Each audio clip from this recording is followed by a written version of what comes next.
और समझ रहे हैं, यहाँ के लोग, मेरे राज्य के लोग समझ रहे हैं कि क्या खतरे मंडरा रहे हैं, कैसे उन खतरों से लड़ना होगा।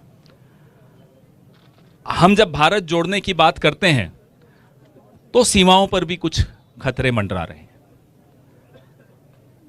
हमारी चीन से जो सीमाएं,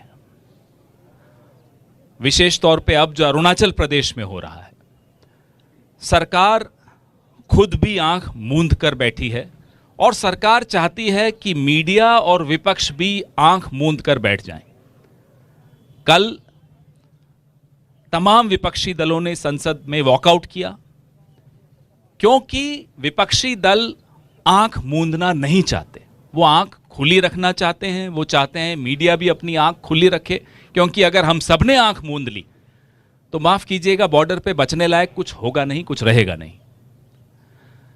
कल हम सब ने, हमारे तमाम विपक्षी दलों ने इसलिए वॉकआउट किया क्योंकि वो संतुष्ट नहीं थे सरकार के जवाब से। सरकार संसद में चर्चा चीन के मुद्दे पर नहीं करना चाहती। प्रधानमंत्री का मुंह बंद रहता है और जब मुंह खुलता है तो वो क्लीन चिट दे देते हैं चीन को।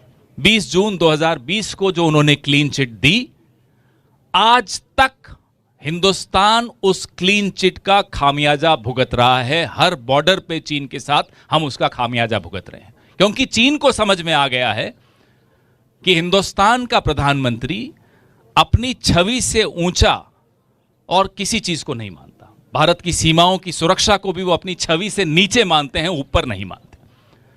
संसद में आप चर्चा क्यों नहीं करना चाहते चीन के मुद्दे पर? ये कांग्रेस भी जानना चाहती है, समूचा विपक्ष यह जानना चाहता है। राजस्थान में हम बैठे हैं, इसी मुद्दे पर राजस्थान का एक इतिहास जुड़ा हुआ है। 1962 के जंग में, जो हिंदुस्तान और चीन का जंग हो रहा था, एक 36 वर्षीय नौजवान सांसद थे अटल बिहारी वाजपेयी, जिन्होंने बीच जंग के संसद का विशेष सत्र बुलाने की मांग की। चाहते तो नेहरू जी भी कह सकते थे कि आप तो चीन के एजेंट हैं, हम नहीं आपकी बात सुनेंगे। नेहरू जी ने वो मांग स्वीकार की। राजस्थान कैसे जुड़ा हुआ है इस ऐतिहासिक मुद्दे पर, मैं वो बताता हूं आपको। पाली से एक सांसद हुआ करते थे, हमारे सहयोगी हैं अभिषेक सिंघवी जी, उनके पिताजी निर्दलीय सांसद थे। उन्होंने नेहरू जी को सलाह दी, अटल जी को भी सलाह दी कि ये जो सत्र होगा ये कॉन्फिडेंशियल होना चाहिए, सीक्रेट होना चाहिए, इसकी जो चर्चा होगी इसको छपना नहीं चाहिए अखबारों में, मीडिया में बिल्कुल नहीं आना चाहिए। नेहरू जी ने उसको इनकार कर दिया कि ये राष्ट्रीय महत्व का मुद्दा है, लोगों का हक है जानना कि सांसद इस पे क्या बोलते हैं, क्या राय रखते हैं, सरकार की क्या राय है।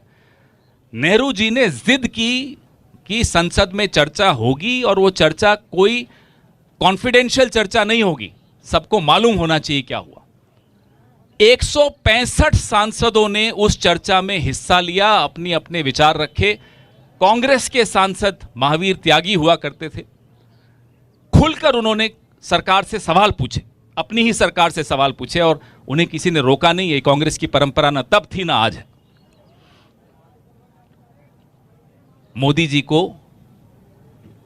इतिहास के उस पन्ने से सीखना चाहिए कि जब राष्ट्रीय महत्व के मुद्दे होते हैं, जब सीमाओं की सुरक्षा का सवाल होता है, तो देश जानना चाहता है कि हमारी सीमाओं पर क्या हो रहा है। मजबूत सेना है हमारी, वीर सेना है हमारी, शौर्यवान सेना है हमारी, इसमें किसी को कोई शक नहीं होना चाहिए। लेकिन अगर राजनीतिक इच्छा शक्ति नहीं हो, कमजोर हो, तो सैनिक खदेड़ना चाह रहा है चीन के सिपाहियों को, लेकिन क्लीन चिट दे रहा है प्रधानमंत्री। बताइए कैसे सीमाएं सुरक्षित रह सकती हैं? तो ये चिंता जो हमारी है, ये चिंता हम आपसे साझा कर रहे हैं। हम चाहते थे संसद में भी साझा करें, लेकिन नहीं करने दी गई। ये चिंता इस देश की चिंता है, प्रत्येक नागरिक की चिंता है। और जिस राज्य से हम आते हैं, जिस राज्य में हम बैठे हैं, यहाँ से कई जवान सेना में जाते हैं, सीमाओं को सुरक्षित रखने के लिए विषम परिस्थितियों में काम करते हैं, संघर्ष करते हैं। तो ये कर्जा हम सबके सर पर है, यहां के जवानों का कर्जा है हमारे सर पर। उस कर्जे को उतारना इस सरकार की जवाब दें के साथ आपकी नीति क्या है, क्यों आप क्लीन चिट दे रहे हो, आप किस दबाव में हो। 18 बार प्रधानमंत्री चीन के राष्ट्रपति से मिलते हैं, क्यों मिलते हैं? जब वो गुजरात के मुख्यमंत्री थे, तो आपको यह जानकर हैरानी होगी और दुख भी होगा कि नरेंद्र मोदी जी जब गुजरात के मुख्यमंत्री थे तो गुजरात के स्कूलों में मैंडरिन भाषा पढ़ाना चाहते थे, कंपलसरी करना चाहते थे। कांग्रेस ने तब भी विरोध किया था। गुजरात के स्कूलों में आप मैंडरिन लाना चाहते हो, आपका क्या रिश्ता है चीन के साथ? 43,000 करोड़ के करारनामे चीन की कंपनियों के साथ, धोलेरा जो गुजरात में एक बना रहे हैं, ये 43,000 करोड़ के करारनामे चीन की कंपनियों के साथ किए गए।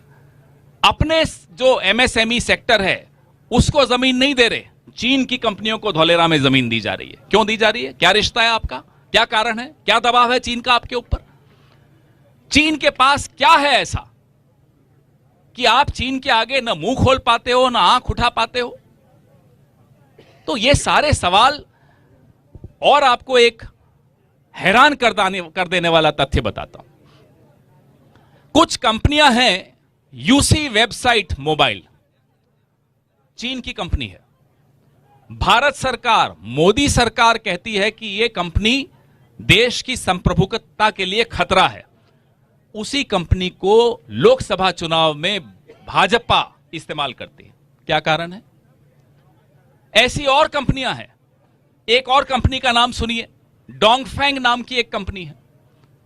विश्व बैंक ने उसको ब्लैकलिस्ट किया, अमेरिका ने उसको ब्लैकलिस्ट किया, यूरोप ने उसको ब्लैकलिस्ट किया, लेकिन मोदी सरकार ने डोंगफेंग कंपनी को बॉर्डर स्टेट जम्मू कश्मीर में स्मार्ट मीटर लगाने का ठेका दे दिया। और स्मार्ट मीटर का ठेका जब आप किसी कंपनी को देते हो तो आप उपभोक्ताओं का तमाम डेटा उस कंपनी को सुपुर्द कर देते हो। जम्मू कश्मीर के नागरिकों का डेटा ब्लैकलिस्टेड चीनी कंपनी को मोदी सरकार ने क्यों दिया? पैसे भी दिए, डेटा भी दिया। क्या दबाव है चीन का आप पर? क्या मजबूरी है आपकी कि आप चीन की कंपनियों के आगे यूं झुकते चले जाते हो? ये सवाल जब हम पूछते हैं तो देश की चिंता है इसलिए पूछते हैं, और सरकार और देश में अंतर होता है। मुझे देश से मोहब्बत है इसलिए मैं अपनी सरकार से सवाल पूछता हूं। यह बात मोदी जी को समझ लेनी चाहिए। ऐसी कई कंपनियां हैं। पीएम केयर फंड में चीन की कंपनियों ने पैसे दिए। बताएं, वो हिसाब बताएं, कौन सी वो कंपनियां थी?